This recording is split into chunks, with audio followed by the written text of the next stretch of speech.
형제자매 여러분, 서로 헐뜯지 마십시오. 자기 형제자매를 헐뜯거나 심판하는 사람은 율법을 헐뜯고 율법을 심판하는 것입니다. 그대가 율법을 심판하면 그대는 율법을 행하는 사람이 아니라 율법을 심판하는 사람입니다. 율법을 제정하시는 분과 심판하시는 분은 한 분이십니다. 그는 구원하실 수도 있고 멸망시키실 수도 있습니다. 도대체 그대가 누구이기에 이웃을 심판합니까? 오늘은 제가 말씀의 제목을 먼저 쓰려고 그랬는데, 말씀의 제목이 뭡니까? 뭐예요? 하나님 뭐요? 예, 노릇 하지 마라. 따라합니다. 하나님 노릇 하지 말라. 우리 옆에 사람 인사합니다. 좋은 말로 할 때 하나님 노릇 하지 마세요. 옆에 사람의 인사, 옆에 사람이랑 다시 시작. 하나님 노릇 하지 마세요. 내가 하나님이 아닌데, 무능력한 사람인데, 초라한 사람인데, 우리는 나도 모르게 하나님 노릇을 많이 하고 있습니다. 오늘 야고보 사도는 저와 여러분들에게 하나님 노릇 하지 말라라고 우리에게 강력하게 말씀하고 있는데, 성경 말씀 11절에 보니까 형제자매 여러분 서로 헐뜯지 마십시오. 헐뜯는다는 거,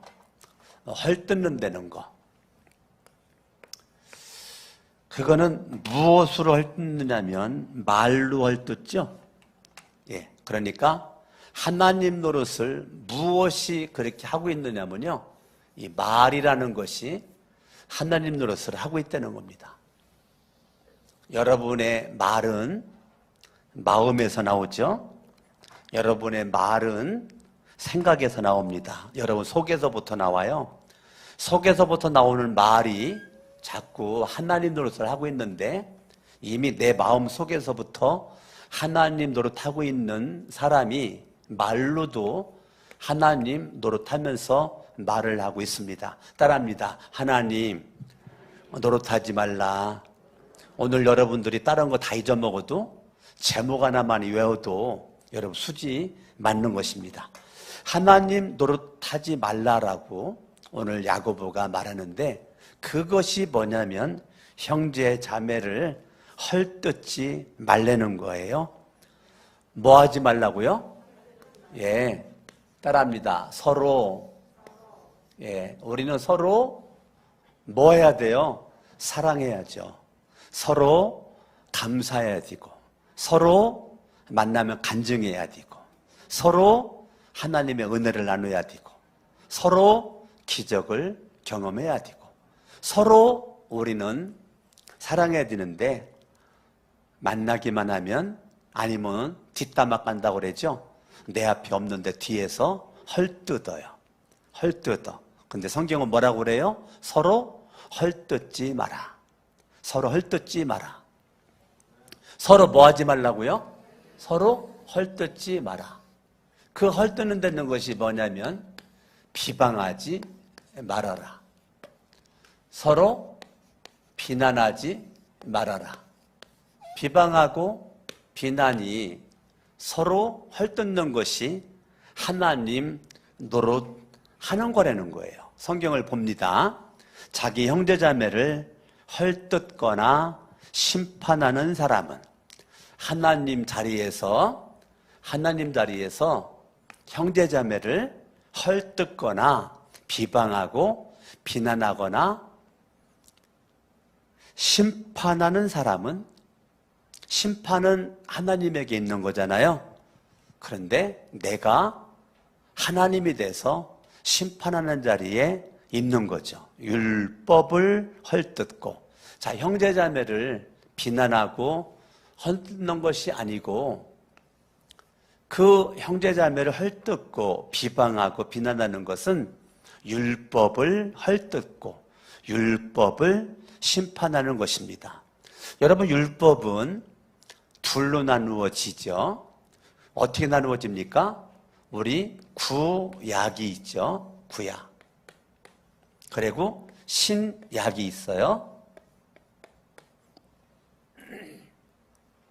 구약과 신약이 있는데 구약의 율법을 우리가 613가지가 있다고 그랬죠. 613가지의 구약의 율법이 있고 우리가 흔히 알고 있는 십계명도 거기에 포함되는 겁니다. 구약의 율법은 문자로 활자로 다 기록이 되어 있습니다. 그러니까 율법 그러면 구약의 문자를 우리가 글로써 표현된 것을 가리킬 때 말합니다. 그런데 신약의 율법은 다릅니다. 신약의 율법은 문자가 아니고 신약의 율법은 성령입니다. 성령. 그러니까 구약의 율법 가지고는 저와 여러분들이 무엇을 알게 되느냐면 죄라는 것을 알게 돼요. 하나님 노릇하는 것 그건 죄다. 이걸 알게 되는 거죠. 죄야. 이거 하지 말아라. 이거 하면 죄다.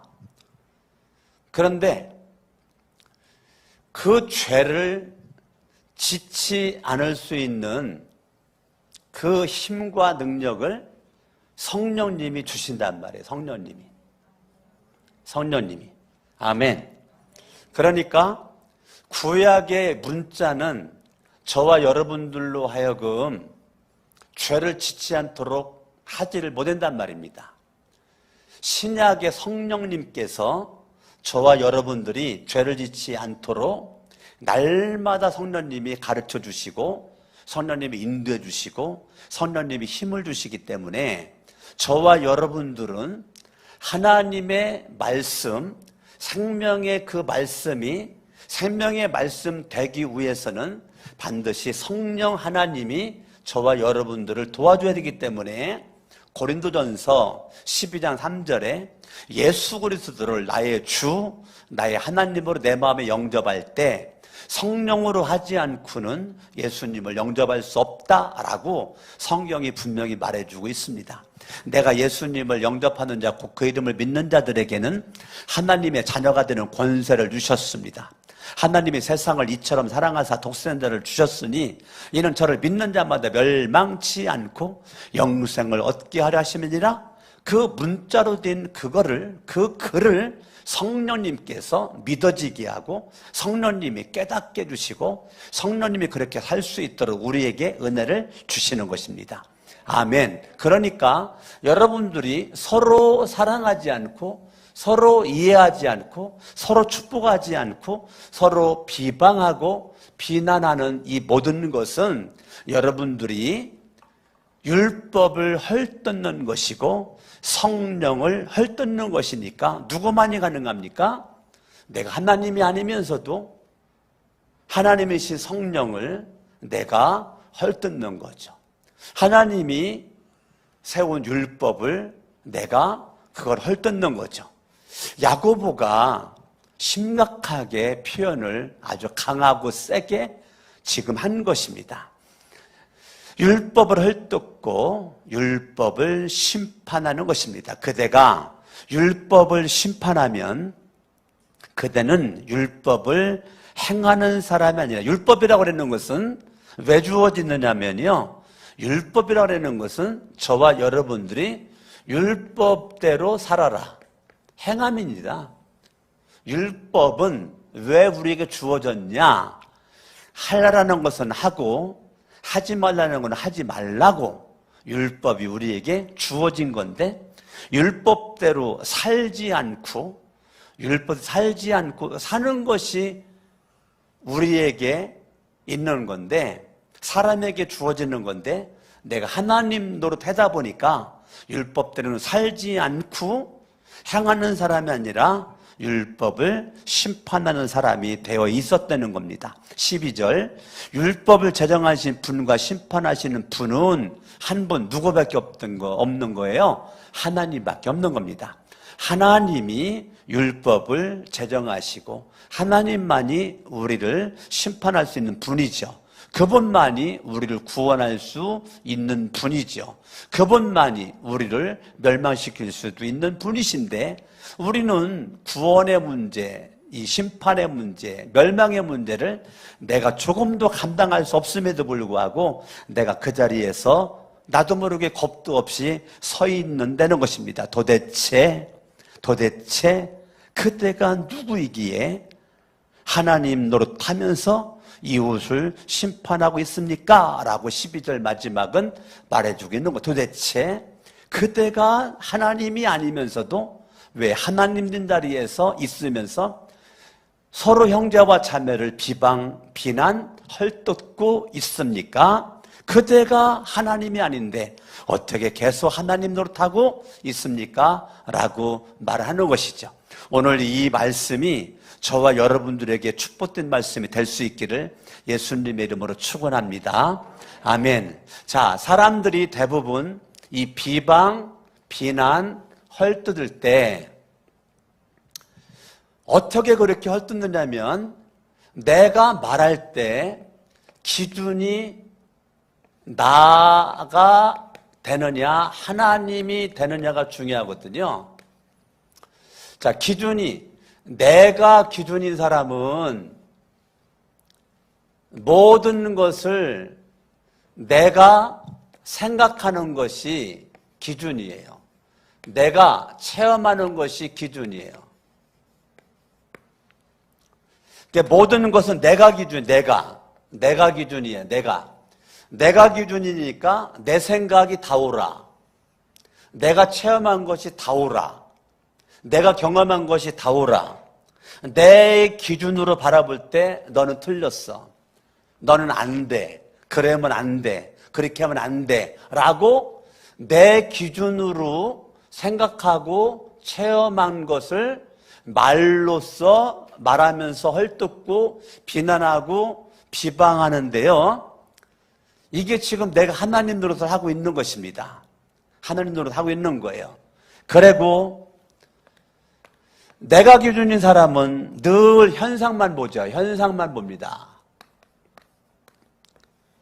눈에 보이는 게 다죠. 눈에 보이는 거. 내가 눈으로 봤을 때 내가 눈으로 본 것이 이 사람의 삶의 작은 일부분이거든요. 이 사람의 전체적인 삶에 내가 이 사람을 바라보는 눈은 아주 조금이거든요. 조금. 근데 조금을 가지고 전체를 판단합니다. 아주 위험한 거죠. 내 눈에 비춰지는, 내 귀에 들려진 그 조그만 그 현상적인 그 모습과 말을 가지고 100%를 판단을 해서 비난하고 비방하는 것입니다. 내가 판단하는 거의 대부분은 90%가 잘못된 판단일 수가 있다는 거예요. 그런데 우리는 반대로 생각을 하는 거죠. 내가 판단하는 건 다 맞아 라고 생각하는 거죠. 내가 판단하는 것은 다 맞아. 사실은 90%가 틀리거든요. 90%가 틀린데 90% 이상이 될 수도 있어요. 이게 틀림에도 불구하고 내가 생각하고 내가 판단하는 것은 다 맞아. 여전히 자기가 하나님 노릇을 가정에서 남편은 아내에게, 아내는 남편에게, 부모는 자식에게, 자식은 부모님에게, 형제들끼리, 교회에 와서는 교인들끼리 다 하나님 노릇, 직장과 사업장, 내 삶의 자리에서도 다 하나님 노릇을 하는데 내가 판단하는 것은 다 옳아. 왜? 내가 기준이니까. 내 중심에 내가 생각하고 내가 체험하고 내가 바라보고 내가 들은 것 가지고 넌 이런 사람이야. 그러니까 비난하는 거예요. 철저히 나의 눈이에요. 인간, 나 중심의 눈이에요. 근데 사실은 우리는 하나님 중심의 눈을 가져야 되거든요. 하나님의 눈을 가져야 되거든요.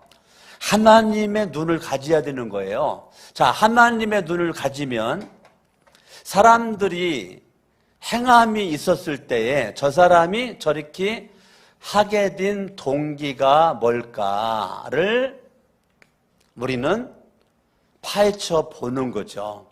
저 사람이 지금 어떤 마음을 가지고 저렇게 행동을 할까라고 하는 거죠.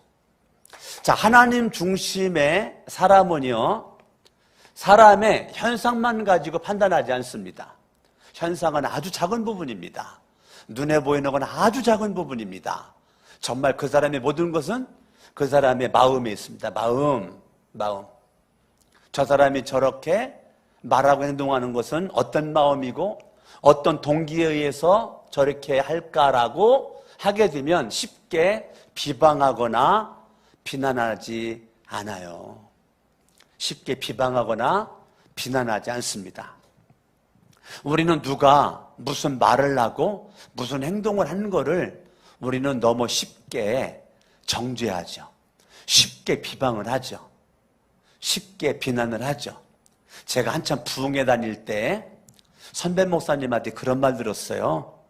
부흥회를 갔는데 모자를 쓰고 있더라는 거예요. 모자를. 그래가지고 설교 중단을 하고 계속 모자를 쓰고 있어가지고 모자를 벗으라고. 그래도 안 벗더라는 거예요. 그래가지고 막 화를 내면서 나 모자 벗기 전에는 설교 안 할 거라고. 화를 내고서 막 모자를 벗으라고 그렇게 했는데 쭈뼛쭈뼛 하더니 가운데 앉은 성도가 모자를 이렇게 벗더라는 거예요. 모자를 벗었는데 암 걸려가지고 항암 치료를 받아서 그 약 기운이 너무 세가지고 머리가 다 빠진 거예요. 그 머리가 다 빠진 거를 숨기려고 모자를 푹 이렇게 눌러 쓰고서 이렇게 왔는데 그것도 한번 은혜 받고 한번 살아보겠다라고 부흥회를 왔는데 강사 목사님이 모자를 벗으라 그래가지고 벗은 거죠. 선배 목사님이 그 다음부터는 모자 벗으라고 안 한다는 거예요. 얼마나 마음을 치면서 모자 벗으라고 하는 거를 후회했는지 모른다는 거예요. 내가 왜 그렇게 모자를 벗으라고 했을까? 그분이 어떤 마음을 가지고 모자를 쓰고 있는지, 모자를 쓰게 된 배경이나 동기가 무엇인지 전혀 모르고 예배 시간에는 모자 쓰면 안 돼 라고 하는 내 생각이 100% 맞는 거죠. 그러니까 그걸 주장한 거죠. 근데 모자를 써도 신령과 진정으로 예배드릴 수 있잖아요. 내가 생각한 것이 다 옳지는 않잖아요. 내가 생각하는 모든 것들이 아마 90%가 맞을 수도 있겠지만은 90%가 틀릴 수도 있습니다. 근데 우리는 대부분 내가 바라본 거 가지고, 내가 들은 거 가지고 그 사람의 모든 것을 다 판단하는 우리가 잘못을 범할 수가 있는 거를 지금 야고보는 우리에게 그거 하지 말라는 거예요. 더 이상 하나님 노릇 하지 말라라고 우리에게 말해주고 있는 것입니다. 아멘. 저와 여러분들이 항상 가정에서나 교회에서나 삶의 자리에서 우리는 하나님의 눈은 절대 긍정의 눈입니다. 무슨 눈이라고요? 절대 긍정의 눈입니다. 서로 비방하고 비난하는 것은 이거는 부정의 눈입니다. 무슨 눈이라고요? 부정의 눈이에요. 부정의 눈. 여러분들이 말할 때 여러분한테 비방하고 비난하는, 여러분들이 쉽게 판단하고 정죄하는 이 부정의 눈은요, 내가 하나님 노릇해서 그런 거예요. 절대 긍정의 눈은 성령님이, 살아계신 하나님이, 예수 그리스도가 내 인생을 움직이는 사람이에요. 부정의 눈은 사마귀가 움직이는 거죠. 사마귀가. 사탄마귀 귀신들에 의해서 내가 움직이는 겁니다. 이 사람은 신기하죠. 어떻게 그렇게 안 되는 것만 봐. 안 되는 것만 말해. 예. 뭐든지 부정이야. 목사님은 강대상을 꼭 설교 때 왜 이쪽으로만 이렇게 놓고 할까? 저쪽으로 좀 강대상을 좀 이렇게 옮기고 저 설교하면 안 되나? 피아노가 굳이 왜 여기 있을까? 피아노랑 드럼이랑 위치 좀 바꾸면 안 되나? 뭐든지 부정이야. 뭐든지 부정이야. 긍정의 눈이 없어요. 긍정의 눈. 이거를 하면 왜 그렇게 해? 이렇게 하면 될 거를 매사에 걸고 넘어져. 걸고 넘어져. 신기하죠? 누가 그럴까? 그 사람이 그러는 것이 아니라 사탄마귀 귀신이 그렇게 하도록 나를 만드는 거에 내가 끌려 다니는 것입니다. 왜? 사탄이 그렇게 빨간 안경을 쓰도록, 파란 안경을 쓰도록, 노란 안경을 쓰도록 아예 안경 자체를 그렇게 끼워놨기 때문에 난 매사에 그렇게만 보는 거죠. 부정의 안경을 낀 사람은 어느 곳에 있든지 그 사람은 부정적인 것만 바라보고 부정적인만 생각하고 부정적인 말합니다. 안 움직여. 말만 해. 안 움직여. 말만 해. 늘 찾아보면 없어. 있어야 될 자리에 없어. 말만 해. 안 보여. 말만 해. 부정의 눈. 긍정의 눈은 있어야 될 자리에 꼭 있어요. 필요한 자리에 꼭 있다고요. 내가 있어야 될 자리를 찾아간다고요. 예, 여기는 숨기 바쁘고요. 여기는 나타나기 바쁘고요. 어차피 인생은 한 번이고 시간 흘러가는데 여러분의 젊음을, 여러분의 에너지를, 여러분의 힘을 이왕이면 성령님의 역사는 긍정의 눈으로 쓰임받기 바랍니다. 부정의 눈으로 쓰임받지 않기를 바랍니다. 현상만 가지고 모든 걸 판단하는 것이 아니라 저와 여러분들이 항상 절대 긍정의 모습은요. 무슨 마음이 있습니까? 사랑의 마음이 있는 거예요. 사랑의 마음이. 무슨 마음이 있다고요? 사랑의 마음이 있다고요.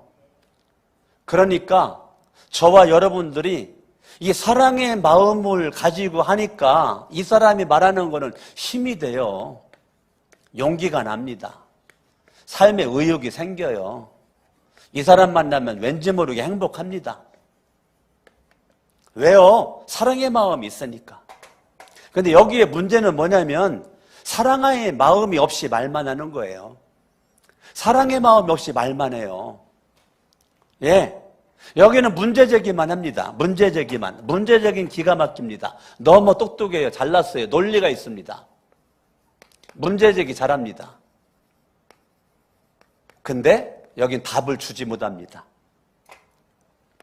답이 없어요. 답이. 답이 없는 논리만 있어요. 그러니까 사탄이 춤추며 좋아하는 거죠. 답을 주지 않는 논리만 있어요. 답이 없는 논리, 답이 없는 문제제기, 말만 무성하게 만들고 거기에 사탄이 춤추게 만들고. 그러나 정말 사랑의 마음이 있는 사람은 논리와 문제제기에 항상 답을 가지고 있다니까요. 답이 없는 논리, 이건 사탄이 역사한다니까요. 답이 없는 문제제기는 성령님 역사하지 않습니다. 우리는 너무 말을 쉽게 해요. 말을 함부로 해요. 쉽게 판단해요. 저는 옛날부터 사람을 쉽게 판단하지 않으려고 노력을 지금까지 하고 있어요. 사람을 쉽게 비방하거나 비난하지 않으려고 나름대로 지금도 제가 노력을 많이 하고 있어요. 가능하면 축복하려고 그러고요. 가능하면 감사하려고 그러고요. 사랑하려고 그러고 절대 긍정의 눈 이것 때문에 기도를 참 많이 하고 그렇게 지금까지 살아오고 있어요. 나는 우리 거룩한 새 성적교회 여러분들이 가정에서도 부부 사이에 이 남편 만나면 이 남편의 말이 다 맞아. 아내를 만나서 말하면 아내 말이 다 맞아. 그런데 문제를 가지고 언제 사건을 가지고 무슨 걸 가지고 부부간의 갈등 문제가 심각해. 그래가지고 이게 심각해져. 근데 각자 만나면 다 오라. 다 맞아요. 왜 그럴까? 남편도 하나님 노릇하고 아내도 하나님 노릇 하다 보니까 서로 간에 화해가 없는 거예요. 논리는 있는데 문제제기는 있는데 답이 없는 거예요. 사랑의 마음이 없는 거예요. 한 집에서 살고 있는데 남편의 마음에 아내의 마음에 사랑의 마음이 없이 말만 하는 거예요. 그러니까 가정이 행복하지 않아요. 여러분, 가정이 행복하려면 아내나 남편이 말하고 행동할 때 우리 현상만 바라보고 판단하지 말고 우린 동기를 바라보고 그 마음을 바라보고, 여러분들이 남편이 무슨 말을 행동을 할 때 그것만 가지고 따지지 말고, 저 양반 오늘 바깥에 무슨 일이 있었길래 저렇게 예민한 사람이 아닌데 왜 이렇게 예민하게 저렇게 하지? 라고 여러분들이 잠시라도 사랑의 마음 가지고 남편을 위해서, 아내를 위해서, 아들, 딸을 위해서 기도를 해줄 수가 있다면, 교회 왔는데 저 사람이 그런 분이 아닌데 이 집사님 왜 이렇게 오늘따라 날카롭지? 이 권사님 왜 오늘따라 날카롭지? 장로님 오늘따라 이렇게 날카롭지? 그것만 가지고 비난하고 판단하지 말고, 한 주간 동안에 저 장로님, 저 권사님, 집사님에게 무슨 일이 있었을까? 내가 더 기도해 줘야 되겠다. 사랑의 마음이 무슨 일을 만날 때 사랑의 마음이 여러분들에게 더 커지기를 예수 이름으로 축원합니다. 비난하는 마음, 비방하는 마음은 작아지고 아멘. 컸었던 것이 자꾸 작아지고, 아멘. 여러분들에게 사랑의 마음이 갈수록 커지고 할렐루야, 커져서 하나님의 눈으로, 하나님의 마음으로, 하나님의 생각으로 오늘부로 따라합니다. 하나님, 노릇하지 말자. 다 같이 잘 일어나시겠습니다. 양손을 번쩍 들겠습니다. 하나님, 노릇하지 않겠습니다. 눈에 보이는 현상만 가지고 사람을 쉽게 판단하고 헐뜯고 비방하고 원수 맺고 싸우지 않겠습니다. 저 사람이 저렇게 말할 수밖에 없는 마음, 동기, 환경은 무엇일까? 가능하면 주님의 사랑의 마음으로 이해하고 용납하고 받아들이고 품고 사랑으로 위해서 기도해주고 연약함이 보일 때, 부족함이 보일 때 비방하고 정죄하는 것이 아니라 위에서 사랑의 마음으로 기도해주고 참아주고 인내로 축복해주는 모습이 될 수 있도록 합심으로 기도합니다.